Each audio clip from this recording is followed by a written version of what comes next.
ये जो अलास्का में रशिया और अमेरिका के टॉक्स हुए हैं, आखिरकार ये मुलाकात हो गई।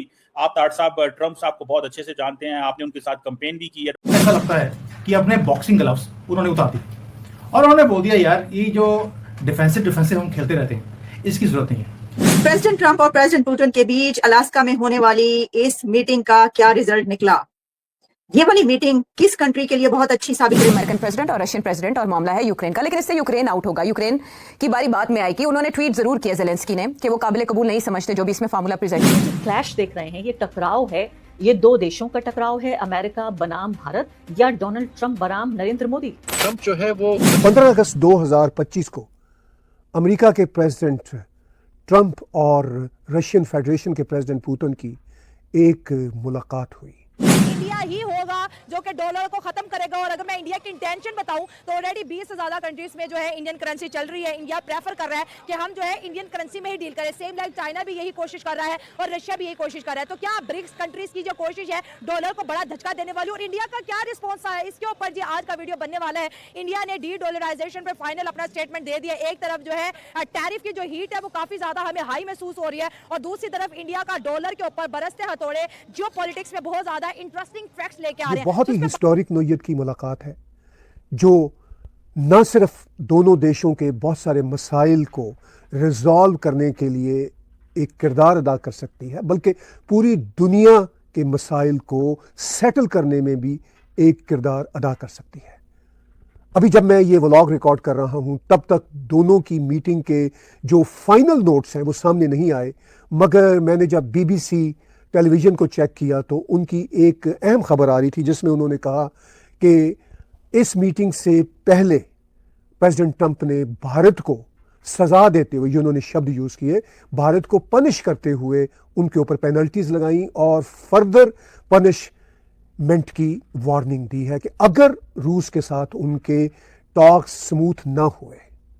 खैर, भारत को कितनी परवाह है सो कॉल्ड इस पनिशमेंट की वो तो हमने देख लिया, क्योंकि भारत ने अपने वाज़े शब्दों में कहा कि हम अपने राइट से पीछे नहीं हटेंगे, ना ट्रेड डील के मामले में, ना रूस से तेल लेने या ना लेने के हवाले से, अमेरिकन इंस्ट्रक्शंस के हवाले से हम वही करेंगे, भारत ने कहा, जो हमें सूट करता है। एक बुली किस्म के पॉलिटिशियन है, वो ये देखते हैं कि सामने वाले में डेप्थ कितनी है, और अगर वो ये पाते हैं, अगर उनको ये जरा भी फील हो जाए कि उसमें कोई कमजोरी है तो वो उसको जितना ज्यादा एक्सप्लॉइट कर सकते हैं वो करने की कोशिश करते हैं। तो ये फ्लैटरी की जो बात है, क्या ये सच है कि एक ऐसा आदमी जिसको एक सन की राष्ट्रपति कहा जाता है उसके लिए बहुत जरूरी है फ्लैटरी? अमेरिका को महान होना है और अमेरिका को महान करने में जो देश और जो अंतर्राष्ट्रीय नेता आगे आएंगे वो ही ट्रंप के साथ दोस्ती कर पाएंगे। जो नरेंद्र मोदी और डोनाल्ड ट्रंप की जो दो तरह की जो राजनीति है उसमें जेनेटिक डिफरेंसेस हैं।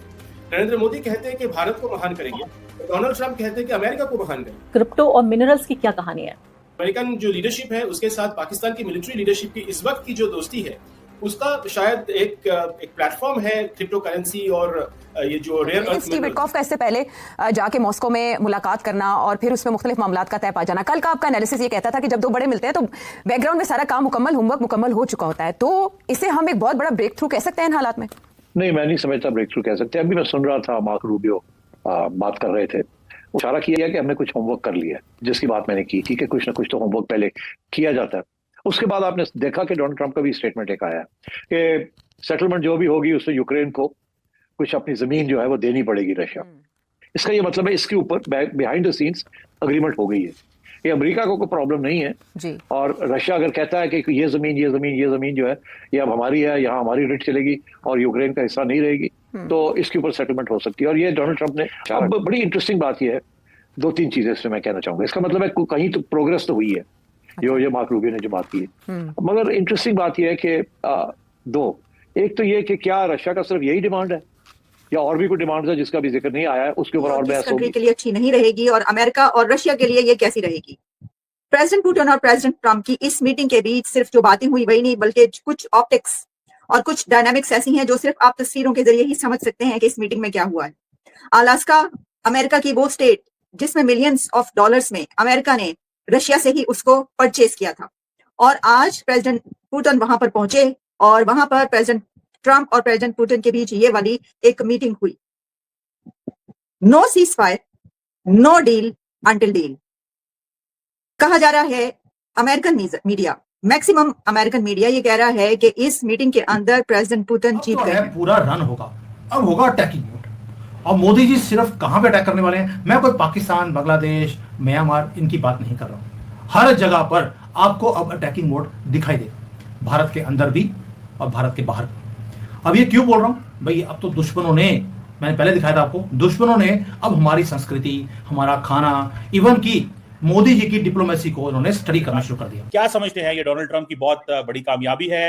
How do you rate that? Please इस पे 2-3 टॉपिक्स पे आज सब एनालिसिस करें। चीमा साहब, मुझे शर्फ हासिल है इस चीज का, शर्फ है ये, क्योंकि मैं डोनाल्ड ट्रंप साहब के साथ 15 साल से अटैच हूं, उनके साथ सफर करता रहा हूं, उनके कैंपेन में काम ऑफिशियल कैपेसिटी में करता रहा हूं चीमा साहब। और दूसरा मुझे अब ये शर्फ हासिल है, मैं समझता हूं कि मैं डायस्पोरा के लिहाज से वाहिद पाकिस्तानी हूं जो कि ना सिर्फ आर्मी चीफ साहब से मिलता भी हूं, मिला भी हूं, और फिर उन्होंने जो अभी तक, चीमा साहब अफसोस के साथ कहूंगा कि जमहूरियत इस वक्त डिक्लाइन में है। बिलखसूस मैं हमारे आर्मी चीफ साहब, हमारे फील्ड मार्शल साहब ने उस रीजन के हाइब्रिड सिस्टम्स के बारे में बात की, कंट्रोल्ड डेमोक्रेसीज के बारे में बात की, मलेशिया, और उन्होंने वहां पे मॉडल्स जो मलेशिया के हैं और दूसरे मॉडल्स हैं उनके बारे में बात की कि कंट्रोल्ड डेमोक्रेसीज क्या है। फिर उन्होंने बताया कि सियासतदान क्या कर रहे हैं, सियासतदान किस तरीके से मजहब को सियासत में इस्तेमाल कर रहे हैं।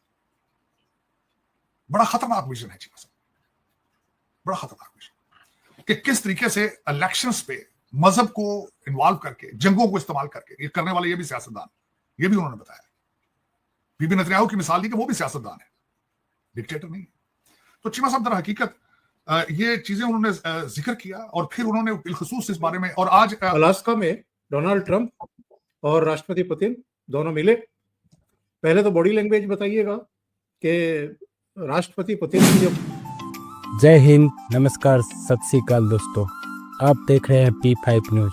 P5 न्यूज में आपका स्वागत है। आज हम बात करेंगे दुनिया के 2 महाशक्तियों के बारे में। दोस्तों, अलास्का में 15 अगस्त 2025 को अमेरिकी राष्ट्रपति डोनाल्ड ट्रंप और रूसी राष्ट्रपति व्लादिमीर पुतिन के बीच एक महत्वपूर्ण मीटिंग हुई है। यह बैठक रूस यूक्रेन युद्ध को समाप्त करने के प्रयासों पर केंद्रित थी। ट्रंप ने दावा किया था कि वह बैठक के शुरुआती 2 मिनट में ही पुतिन के मूड को समझ लेंगे कि वह शांति वार्ता के लिए तैयार है या नहीं। इस मीटिंग से पहले अलास्का में भूस्खलन के कारण एक भयंकर सुनामी आई थी, जिसकी लहरें 100 फीट तक ऊंची थी। इस घटना ने क्षेत्र को हिला दिया, लेकिन मीटिंग पर इसका कोई सीधा प्रभाव नहीं पड़ा। दोस्तों, अमेरिका ने इस बैठक के लिए रूस पर लगाए गए कुछ प्रतिबंधों को अस्थायी रूप से निलंबित कर दिया था, ताकि बातचीत को सुचारू रूप से अंजाम दिया जा सके। हालांकि ट्रंप ने धमकी दी थी कि अगर रूस ने शांति स्थापित करने में बाधा डाली तो उसे गंभीर परिणाम भुगतने होंगे। तो दोस्तों, रूस यूक्रेन युद्ध पर आपकी क्या राय है, कमेंट सेक्शन में आप दे सकते हैं। दोस्तों, यदि आप हमारे YouTube चैनल P5 न्यूज को अभी तक सब्सक्राइब नहीं किया है तो लाइक, सब्सक्राइब के साथ साथ बेल आइकन घंटे को भी दबा लीजिए, क्योंकि सबसे पहले इस तरह के वीडियो का नोटिफिकेशन आप तक पहुंचे। वीडियो अच्छी लगी हो तो अपने दोस्तों को शेयर करिए। तो चलिए बिना देर किए अंत तक देखिए और कमेंट करके बताइए। धन्यवाद। बॉडी लैंग्वेज थी, उसने ही मुझे लगता है कि ट्रंप को थोड़ा सा पस्त किया, और जो 3 घंटे की मीटिंग हुई उसके बाद 12 मिनट की प्रेस कॉन्फ्रेंस, और उसके बाद तू अपने घर और मैं अपने घर, उसके बाद हम देख रहे हैं कि डोनाल्ड ट्रंप की जो वो मुलाकात से पहले वाली अकड़ थी कि अगर पुतिन ये नहीं माने तो मैं वो कर दूंगा, पुतिन ऐसा नहीं किए तो वैसा कर दूंगा, वो अकड़ ढीली हुई है। दिमाग से सोचा कि यार पुतिन से मिलने से पहले मैं जरा किसी पे प्रेशर डालता हूँ कि भैया तेल मत खरीद। उसके सामने सबसे बड़ा एग्जाम्पल कौन था? चाइना। चाइना के साथ उसकी डीलिंग थोड़ी सेपरेट है तो वो उसको दूर रखा। अगला कौन है? भारत। भारत को ठोको। तो उसने भारत को पकड़ के एक लेवरेज बनाया पुतिन के साथ और अपनी जनता को बेचा। बना कुछ नहीं लेवरेज, क्योंकि ना भारत ने माना ना पुतिन ने माना, बना कुछ नहीं, लेकिन एक मीडिया साइकिल क्रिएट करी गई। देखिए सर, ये एक मीडिया प्रेसिडेंट है, अपने आप को बेचना बहुत अच्छी तरह जानता है। Is a marketing genius, whatever you से। इसने अपनी जनता को बेचा कि देखो मैंने भारत पे प्रेशर ऑलरेडी डाल दिया है, और भारत की प्रेशर की वजह से देखो अभी व्लादिमीर पुतिन मुझसे मिलने के लिए आ रहा है। और ये चीज उसने बार बार रिपीट करी है कि भाई भारत के प्रेशर के ऊपर अब ये चीज। अब यहाँ पर इससे आगे जाने से पहले मैं आपको ये भी बताऊंगा कि भारत पे भी इसने प्रेशर डाला है। एक तो ये सैंक्शन का प्रेशर डाला है, तो आपके अंदर एक हड़चम है इस टाइम पे कि किस तरह से इसको खेला जाएगा। दूसरा, पाकिस्तान को लेके आपके ऊपर प्रेशर डाल रहा है, वो पाकिस्तान से जपी मारी हुई है। तो ये करता क्या है सर, इसका पूरा प्लान क्या होता है, एक इशू क्रिएट करता है, उस इशू क्रिएट करने के बाद उस इशू के ऊपर लोगों से नेगोशिएट करता है। तो एक अकाउंट बैलेंस की अगर आप कोशिश करिए, अगर दोनों का इक्वल बैलेंस है, ये अपना बैलेंस बढ़ाने की बात करता है और उसके बाद इससे नेगोशिएट करने की कोशिश करेगा।